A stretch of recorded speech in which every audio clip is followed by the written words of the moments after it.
Hey guys, what's up? My name is Jim Basco. And I'm Judy Jetset. And welcome to Leaderboard Esports. At Leaderboard Esports, we know that gaming, just esports in general, is a very diverse crowd, but it may not always feel like it. And so we really want to highlight key people in our community who've been pushing for inclusivity, for just general diversity. And here today we have Nick Gossett, the founder, creator of Goldfruit Gaming. Nick, what is Goldfruit Gaming?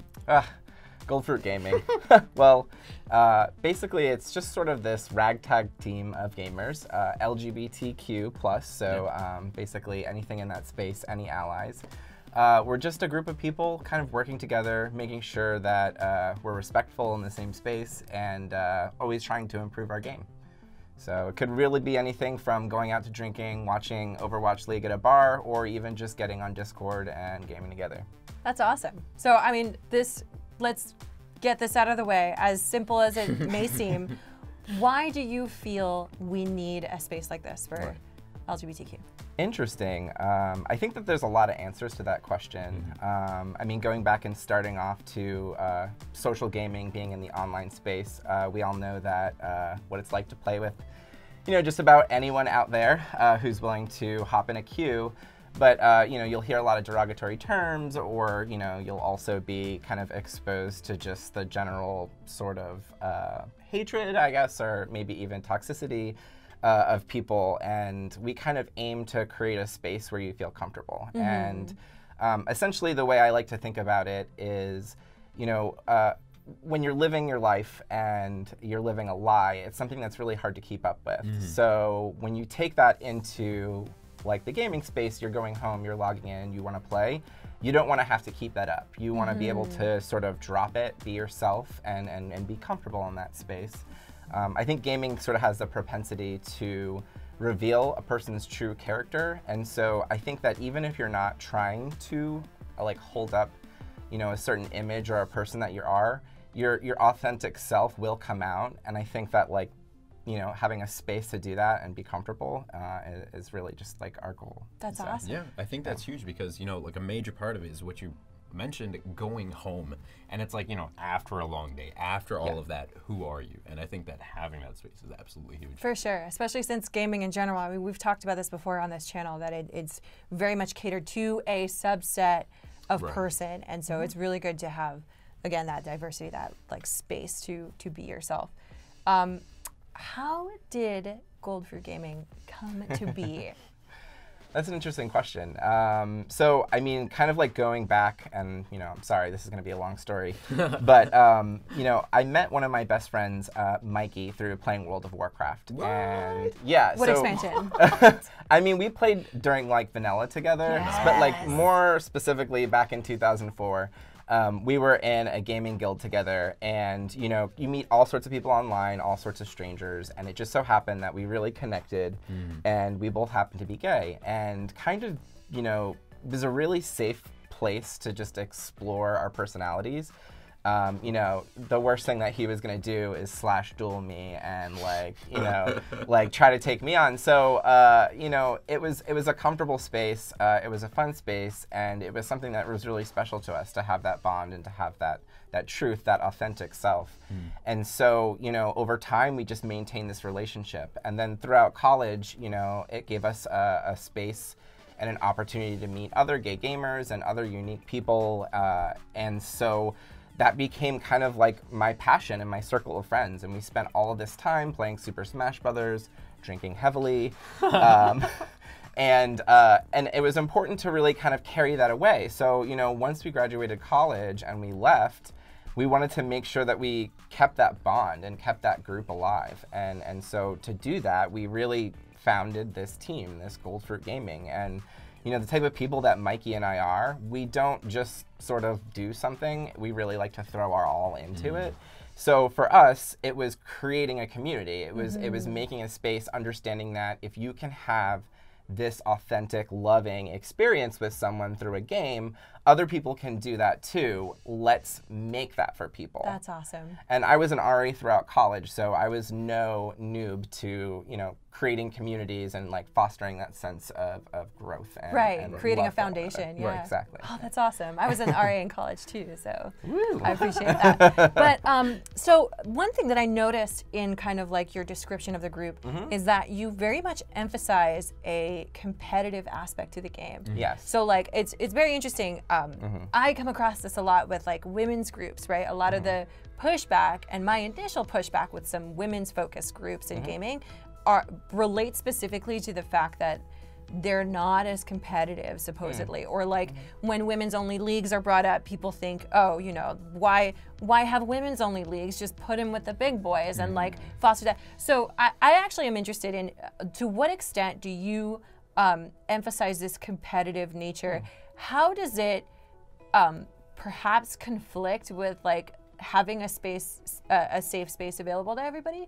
And I know this is a really large question with lots of layers, but how do you then kind of, what's the word? How do you kind of, do you know what I'm asking? Like how you can both be competitive and accessible. Yeah. Right. Like how do you walk the line between competition and maintaining like that friendliness? Yeah. In the community? It's interesting. It is not something that's very easy to reconcile, right. For sure. And I think what makes Goldfruit, you know, a unique space is that we really do emphasize this mindset of coming in and playing the game. And when I say competitive, it's not really so much that we're in the tournaments, we're, you know, trying to, you know, find other teams to go against, and, you know, ultimately we're concerned only about our rank. To me, being competitive is improving the self. Right. So as long as you're coming in and you're, you know, you're having a willingness to play with others, you want to get better at playing with those people, because we all know, you know, solo queue is different than duo queue. Oh, yeah. Right? Duo queue is different when you know who you're playing with versus someone who's not on your. You can rely on that person. They have the same goals as you. Exactly, precisely. So, you know, a lot of it is really just about team building. It's about, you know, getting yourself into be in a better place. So, you know, being competitive doesn't necessarily always have to mean conflict. It can be quite the opposite. And I think that another theme that I like to see throughout Goldfruit, and something that I've always noticed, is, you know, the things in life that are worth it are things that you're typically fighting for. There's never growth without struggle. Right? It's not really rewarding if you're just rolling the enemy. What are you learning? What are you doing? Right. It was 5 minutes, a couple points. That's it. Exactly. Right. So it's, I mean, I can even remember back in like, you know, classic WoW having the 40-man raids. And I mean, even like in more recent expansions, right? You get to this point where you can't make it. The boss is grinding you down. You're on your 5th, 10th attempt. It's a gear check. No, it's our strategy. No, it's our positioning, right? And it ends in either like, not aggression, but frustration and arguments, right? And I remember like just talking to Mikey through these times and saying like, oh, what are we gonna do? This is getting really heated. And it's just sort of like, kind of what we live for. Like, we want to fight for it. And when it's easy, it's not fun. So that's kind of the, you know, the sort of angle that I try to take to competition. And it definitely could cause some problems because we do attract that competitive spirit, and the competitive spirit, you know, often gets frustrated when they're failing or when they're not doing well. But, you know, over the years, gaming has really humbled me, and, you know, it's really taught me a whole lot. Like, I definitely, like, I came from Dota. You know, if we talk about MOBAs. Want to talk about suffering. Want to talk about MOBA. If you want to talk about suffering, then yeah, we can talk about Dota. And transitioning into League and playing HOTS and kind of going through all these different, you know, iterations of the same game. I remember like being there when League first came out and I was losing, and I was like, you know, what's wrong here? My team, right? Like, I can't carry. Go-to response. Team too heavy. Team too heavy. I can't carry hard enough.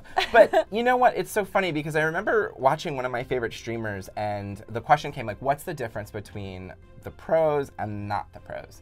And his answer was so unique. It was that the positive attitude, the ability to sort of swallow your pride, take a deep breath, learn how to cooperate, and just remember that even in defeat, you're still learning. It like really resonated with me, and it changed me. It changed me as a person, and I kind of went from this like very selfish sort of immature outlook on, you know, what a problem would be in that sort of team space, and kind of like propelling that forward and making it something that, you know, you're improving. Can grow from. And I feel like those sorts of lessons like that you learn in gaming can transition into life, and definitely they make you a better professional, they make you a better lover, they make you a better friend. And it's that, like, that's what we're living for. That's what we want, you know, in the community. That's so, awesome. A long question, a long answer. That's awesome. That was a great answer. Thank you. Firstly, though, who is that streamer? Oh, actually, his name is Pon. He plays a lot of Smite now. He used to play a lot of League. And I remember it was just like MOBAs were just like really popular. I mean, we were playing everything, and toxicity was just, it was a common problem in everything. And, you know, a lot of people will say like, oh, you know, League's got the most toxic community, or, you know, Overwatch is ridiculous. You know, I don't know. I've muted all chat. I haven't seen it in years. But it's, you know, like. Well, it's because you've got your teammates now, right? It's because you're. It's true. I mean, to be honest, like, I think a big thing is like solo queue as a concept is kind of, you think it can foster good relationships, but sometimes it's built kind of not to. Yeah. But let's take a break for now. We're gonna take a breather, but tune in to part 2 where we get in depth on the mechanics of this group and what makes it great. Yeah, with that being said, guys, that is it for Leaderboard Esports this time around. My name is Jim Basco. And I'm Judy Judset. Like and subscribe if you haven't already, and hit that bell icon to become part of our notification squad today to find out when we upload, usually 3 times a week. So if you love content about Overwatch, League of Legends, esports, communities, literally anything esports related, you're going to want to keep your eyes peeled. We will see you guys next time. Thanks for watching.